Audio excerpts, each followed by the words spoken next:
অসাধারণ লাগছে। তপ্ত দুপুরে এত তাপমাত্রা, তার মধ্যে টক খেলে শরীরে একটা অনুভূতি একটা ফিরে আসে অন্যরকম। আজ ছুটির দিন, তাই মা বললো একটুখানি বাজার থেকে একটু মাছ নিয়ে আসতে, তাই বেরিয়েই পড়লাম।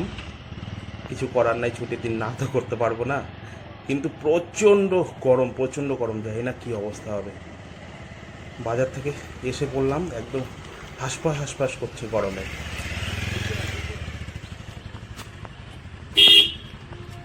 এই অঙ্কিতা, কোথায় রে?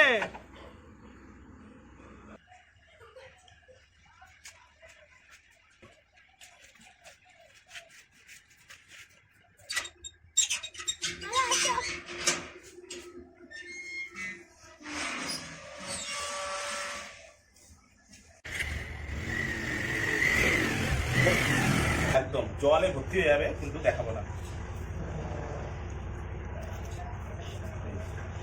এগুলো কি দেখতে পাচ্ছেন?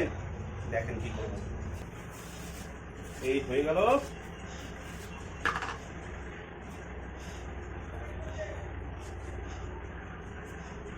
এই যে দেখতেই পাচ্ছেন কি এগুলো, এগুলো দিয়ে একদম স্পেশাল একটা জিনিস খাবো তোমাদের সামনেই। তোমাদের জিভে তো জল আসবেই, কিন্তু চেয়েও কোনো লাভ নাই, কারণ তোমরা অনেক দূরে আছো। যাদের যাদের জিভে জল আসবে, পারবে না থাকতে, তারা একদম সঙ্গে আমার সঙ্গে এসে পড়ো, আর না হলে এই দেখেই শান্তি করো। চলো আমার সাথে, দেখো কি করছি। তো দেখতেই পাচ্ছ কি করবো বলো।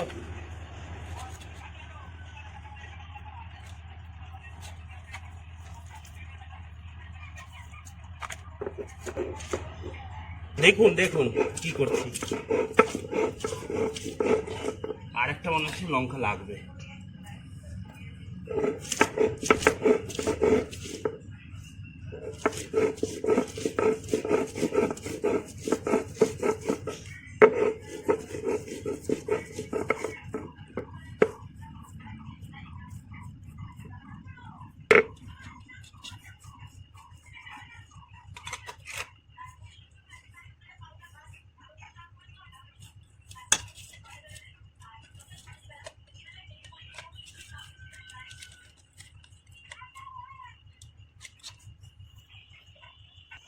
তার মানে এবার বুঝতেই পারছেন কোন দিকে যাবো, কি করবো।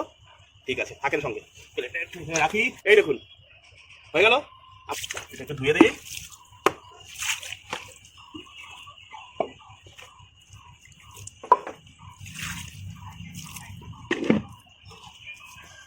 গাছ একদম হিমসাগর গাছ, প্রচণ্ড গরম। এই যে গাছে উঠবো, আর এই যে উপরে যাই না, দেখতে পাচ্ছেন নাকি, দাঁড়ান উঠে নেই, তারপরে দেখাচ্ছি। কারেন্টটাও চলে গেল, কারেন্টটা যাওয়ারও আর সময় পাইনি। হ্যাঁ, এর মধ্যে কারেন্ট যায়।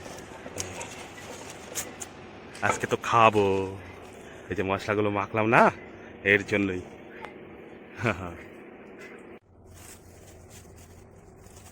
এই যে লঙ্কা বাটা, এই যে লঙ্কা বাটা এর মধ্যে দিলাম। লঙ্কা বাটা নিয়েছি, এবার কী করবো, নিয়ে লেবু নিব, দিয়ে এই লঙ্কা বাটার মধ্যে একটুখানি দিয়ে হয়ে গেছে। এই যে লঙ্কা নিয়ে গাছে উঠছি। এই ভর দুপুরবেলা একদম টাটকা গাছের আম, তাও গাছে উঠে লঙ্কা লবণ বাটা দিয়ে আমের মধ্যে লাগিয়ে গাছে থাকা অবস্থায় কামড়ে কামড়ে খাওয়া, এই যে কী অনুভূতি, আপনারা বলতে পারবেন এই অনুভূতির নাম? বাদরের গাছে ওঠার লঙ্কা লেবু এবং লবণ দিয়ে কামড়ে কামড়ে খাওয়া, বাদরের থেকে কোনো অংশে কম না, তবে এর একটা অনুভূতি আলাদা। বিগত বহুত বছর আগে ছোটোবেলায় এই সাবজেক্টগুলো করে থাকতাম, গাছেই মোটামুটি একদম থোকা আম পুরো একদম ফিনিশ করে দিতাম। আজ বহুত বছর পর মনে হলো ছুটির দিনে আম খেতে হবে, কিন্তু একটু অন্যরকমভাবে, অন্যরকম অনুভূতিতে। তাই আজকে আবার সেই পুরনো দিনের কথা মনে পড়ে গেল, পুরনো দিনের সেই অনুভূতিকে আবার আজকে কাজে লাগিয়ে দিলাম, যেটা ছোটোবেলায় করতাম। এই দেখুন, সেই লঙ্কা লবণ দিয়ে মাখানো ঝালটা নিয়ে উপরে উঠলাম, এই যে আমটা ধরলাম, আমে লাগিয়ে দিলাম ভালো করে। এবার দেবো কামড়। গাছের টাটকা বড় হিমসাগর আম, কী যে টেস্টি আর কী যে সুস্বাদু, এর একটা স্মেলই আলাদা। দেখুন খাচ্ছি, আপনাদের তো মনে হয় জিভে জল এসে পড়ছে, বুঝতেই পারছি। তবে টক কিন্তু আমার ভীষণ প্রিয়, ভীষণ প্রিয়। আগে তো একদম থোকা থোকা আমরা খেয়ে ফেলতাম, সেই কচি কচি যখন আমরা হতো। আর আম গাছ তো প্রচুর ছিল বাড়িতে, তখন এত আম খেতাম এইভাবে। আর সেই দিনের কথা আবার মনে পড়ে গেল। প্রত্যেকটা বাইট অসাধারণ লাগছে। তপ্ত দুপুরে এত তাপমাত্রা, তার মধ্যে টক খেলে শরীরের একটা অনুভূতি একটা ফিরে আসে অন্যরকম। ওফ, কী যে ভালো লাগে, কী যে সুস্বাদু লাগে। কি খেতে মনে চাইছে? বুঝতেই পারছি, বাট কিছু করার নাই। যাদের খাওয়ার ইচ্ছা হচ্ছে তারা এসে করতে পারেন, অবশ্যই ভাগ দেবো। একদম দারুণ দারুণ। যেমন কাঁচা খেতে হিমসাগর, তেমনি পাকা খেতেও হিমসাগর, যাকে বলে আমের রাজা।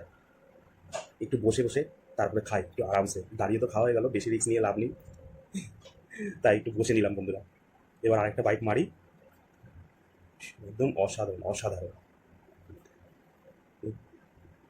নিচে তো মেয়ে তাকিয়ে রয়েছে, ভাবছে বাবা কখন আসবে আর ও একটু বাইক দেবে।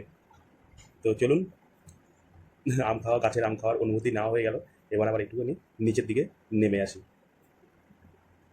গাছটা খুব একটা ছোটও না, খুব একটা বড়ও না, ছোট্ট একটা চারা নিয়েছিলাম কলমে, আজ 1.5 তলা পর্যন্ত হয়ে গেছে।